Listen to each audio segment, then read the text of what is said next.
आपके पेट में एक दूसरा दिमाग है।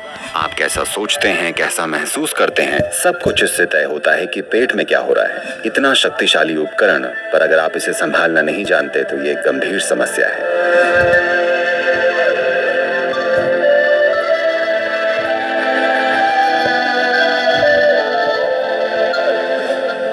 योग संस्कृति में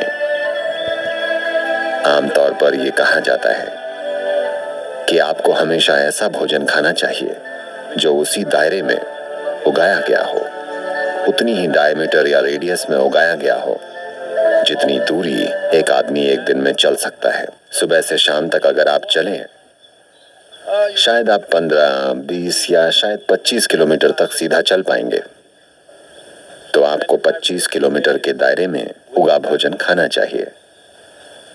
इसके पीछे क्या तर्क है या इसका विज्ञान क्या है? देखिए, मिट्टी में जिस तरह की सूक्ष्म जीवों की गतिविधि होती है और जो इंसानों की आंतों में होता है, वो एक ही है। वो एक जैसा ही है या एक तरह से मिट्टी में होने वाली गतिविधि का ही और अधिक विकसित रूप पेट में होता है।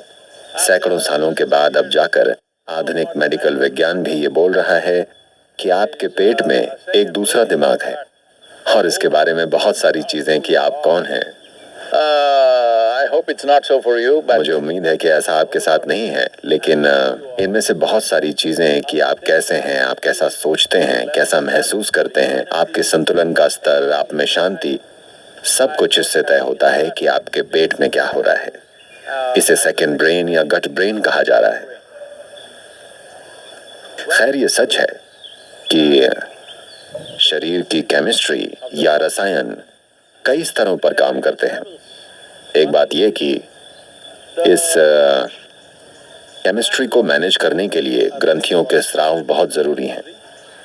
लेकिन पेट वो जगह है जहां आप रूपी इस मेडिकल फैक्ट्री के अंदर आने वाला इनपुट आता है, यानी सारा खाना। तो भोजन कैसा हो? अगर भोजन उसी भूमि का हो जिस पर आप खड़े हैं, तो आपका उससे एक विशेष रिश्ता होता है। इंसानों की सारी प्रॉब्लम यह है कि बस कि आप थोड़ा बहुत यहाँ वहाँ घूम पाते हैं, तो आपको लगता है, कुछ लोग तो यहाँ तक कह रहे हैं कि वो किसी और ग्रह से आए हैं या किसी दूसरे ब्रह्मांड से, वो ये दावा कर रहे हैं। खैर, अगर आप इस एक पेड़ जैसे होते, यानी आपकी जड़ें मिट्टी में होती, तो आप साफ साफ समझ पाते कि आप मिट्टी से आए हैं। ये बस Nature's magnanimity, it allowed you to prance around a little bit and you're getting all confused as to what is your source. प्रकृति की उदारता है कि उसने आपको यहाँ वहाँ घूमने की थोड़ी आजादी दी है और आप पूरे कंफ्यूज्ड हो गए हैं कि आपका स्रोत क्या है। तो अपने स्रोत के संपर्क में बने रहें, जो कि मिट्टी है। आपके विकास की प्रक्रिया ही मिट्टी ने करवाई है। ये मिट्टी से ही प्रेरित है। विकास का सबसे बुनियादी पहलू जिससे इस धरती के जीव ज्यादा से ज्यादा जटिल रूपों में विकसित हुए हैं और जीवन के लाखों रूपों में प्रकट हुए हैं। और आज खैर, हम कम से कम ये दावा कर सकते हैं कि हम धरती के सबसे विकसित प्राणी हैं। हम अब भी बन रहे हैं, बीइंग हैं, पर फिर भी हम विशाल क्षमता वाले विकसित प्राणी हैं। हमारी ये क्षमता दुर्भाग्य से हमारे ही खिलाफ हो गई है। हमारी ये बुद्धि आज हर कोई पेट के दिमाग को ज्यादा महत्वपूर्ण बता रहा है, सिर्फ इसलिए क्योंकि वो इस दिमाग को नहीं संभाल पा रहे हैं। ये दिमाग एक गंभीर समस्या बनता जा रहा है। हर कोई सोच रहा है कि यही सारी मानसिक समस्याओं का आधार है। हाँ, ऐसा ही है। अगर आपको इसे संभालना नहीं आता तो इतना शक्तिशाली उपकरण, अगर आपको इसे संभालना नहीं आता तो ये एक बड़ी समस्या है। तो अब वो अपने पेट वाले दिमाग की ओर पलट रहे हैं, जो ज्यादा भरोसेमंद है। कम से कम वो खुद से चलता है। तो पेट के ये सूक्ष्म जीवी और ऊपरी सतह की मिट्टी में जो कुछ होता है, ये दोनों चीजें एक जैसी हैं। और इसमें न केवल जीवन को बनाने वाली सामग्री होती है, बल्कि इसमें कितनी सारी दवाइयां भी होती हैं। एक तरह से आज हम उन्हें दवाइयां कहना चाहेंगे, पर मैं उन्हें उपचार की शक्तियां कहूंगा। जैसे उदाहरण के लिए, पता है, ये पाया गया है कि ऐसे कई अध्ययन हुए हैं जिनमें ये पता चला है कि बाहर मिट्टी में खेलने वाले बच्चों का गट माइक्रोबायोम हमेशा ज्यादा स्वस्थ होता है। इसलिए नहीं कि वो मिट्टी खा रहे हैं, ये बस हो रहा है क्योंकि आपका शरीर और मिट्टी दो अलग अलग चीजें नहीं हैं।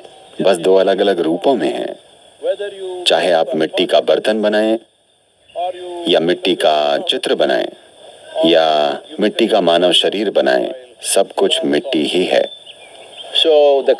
तो मिट्टी से जुड़कर एक हो जाना है, या तो भोजन की मदद से या शारीरिक रूप से जुड़े रहकर, ये बहुत ज्यादा जरूरी है। और आधुनिक जीवन शैली ने हमें पूरी तरह से मिट्टी से दूर कर दिया है। हम लोग मिट्टी से बहुत दूरी बनाकर जी रहे हैं। और यहाँ तक कि जब हमें जमीन पर चलना भी होता है, वो ऊंची हील्स पहनती हैं जो 6 इंच लंबी होती है।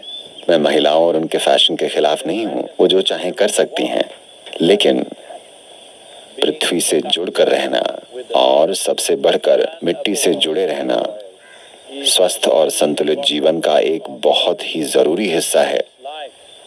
ऐसे कितने ही उदाहरण हैं, हमेशा से, सदियों से, जब लोग शांति पाना चाहते थे, जब उनका मन परेशान होता था, वो जंगलों में, पहाड़ों में जाकर चुपचाप बैठ जाते थे। योग में हम हमेशा सीधा जमीन पर लेटते हैं, बिना किसी चीज के या किसी ऑर्गेनिक चीज पर लेटते हैं, क्योंकि हमारा शरीर जमीन से जुड़ा होना चाहिए।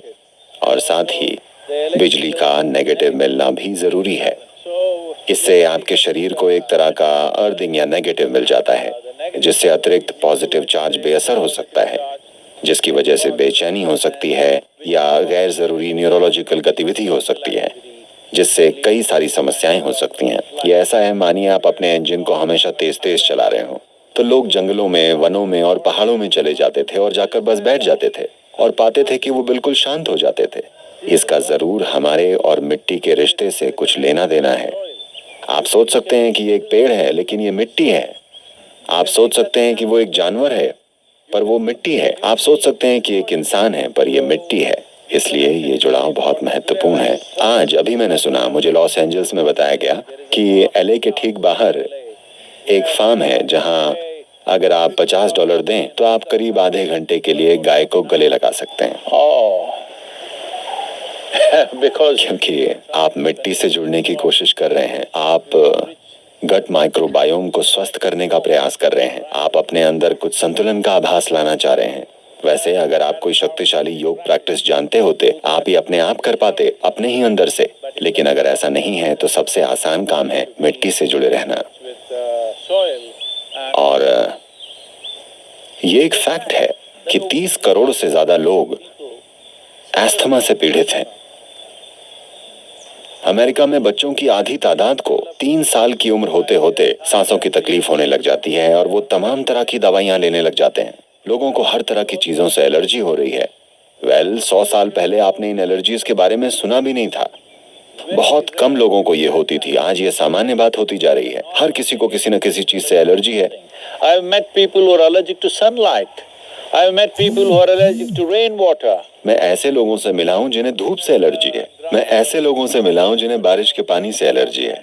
मैं बेशक ऐसे लोगों से मिला हूँ जिन्हें मूंगफली से एलर्जी है। इसके बारे में सभी जानते हैं। ऐसा नहीं है कि उन्हें बस मूंगफली खानी नहीं है। अगर आप बस उस फली को खोलने भी लग जाएं, उस लाजवाब फली को जो कि बेहद पौष्टिक है, जिसे हम ग्राउंडनट या मूंगफली कहते हैं, क्योंकि ये मिट्टी के अंदर पैदा होती है। लेकिन अगर मैं बस इसे यहाँ खोल दूं और किसी को एलर्जी है, तो 50 फीट की दूरी पर वो मर सकते हैं। जरा इसकी नाजुकता को देखिए। तो ये चीजें इसलिए हुई हैं क्योंकि हमें लगने लगा है कि हम कहीं और से आए हैं।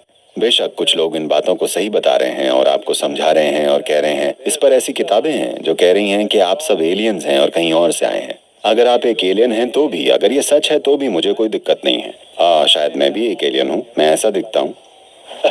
I may also be one, but we have adapted well to the life on this planet. मैं भी एक एलियन हो सकता हूँ, पर हमने इस धरती के इस जीवन के हिसाब से खुद को ढाल लिया है। तो हमारा जीवन, हमारा शरीर, हमारा भोजन और हमारी मृत्यु मिट्टी से जुड़ी है।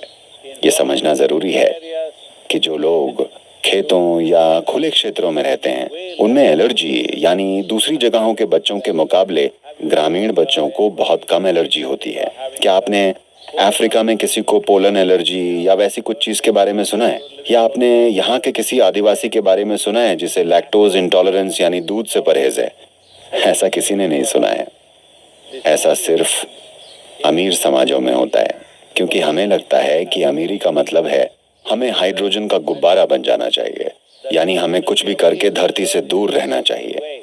और फिर हम जीवन को बनाने वाले जादू को यानी मिट्टी को डर्ट या गंदगी कहने लगते हैं। अगर ये गंदगी है तो आप और मैं गंदगी के थैले हैं। हमें वैसा नहीं बनना है।